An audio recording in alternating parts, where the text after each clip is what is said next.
Right, I'm going to make this multiple parts for discussing the Yorkshire Ripper, notorious UK serial killer, just because there's so much to go through. So he was called Peter William Sutcliffe.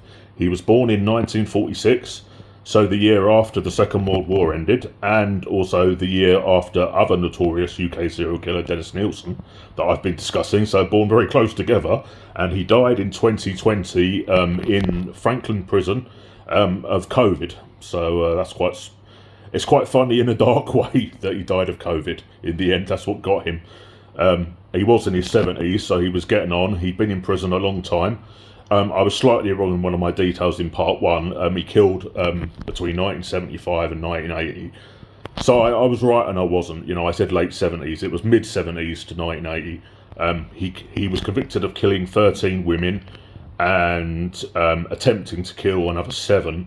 Although there are others out there that are compelling that he could have, other murders that he could have done, but he was never charged with them. There's lots and lots of them. There's even one of them's a guy, so he might have even attacked a man at one point. There is a guy out there that's been saying for many years, and the way he was attacked does point to Peter William Sutcliffe, but it's never been. The police have never bothered to investigate it, so it could have, There are others he could have attacked or tried to kill, but he was convicted of 13 murders and 7 attempted murders.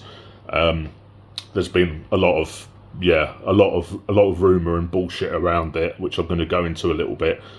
So he was called Peter William Sutcliffe.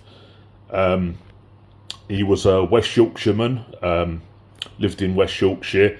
He committed all the murders in West Yorkshire other than 2. 2 of them took place. He bothered to go west a little bit to Manchester, and he did 2 of the murders there. But all the others took place in West Yorkshire and were investigated by West Yorkshire police.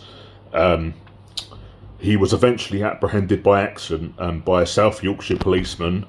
He was a rookie, and he was out with a more experienced officer, and they were looking to add to his file, because he was a rookie, a man using a prostitute basically to add to his file. So they went out looking for a prostitute and a man using one to catch one out, and they found a man being Peter William Sutcliffe in his car with a prostitute, and they discovered the number plates were false on the car that he was in, and they arrested him originally for false number plates, and eventually in police custody they realised he fit the profile of the Yorkshire Ripper, and he confessed. He soon confessed. So yeah, he was caught completely by accident by the South Yorkshire police, not by the West Yorkshire police.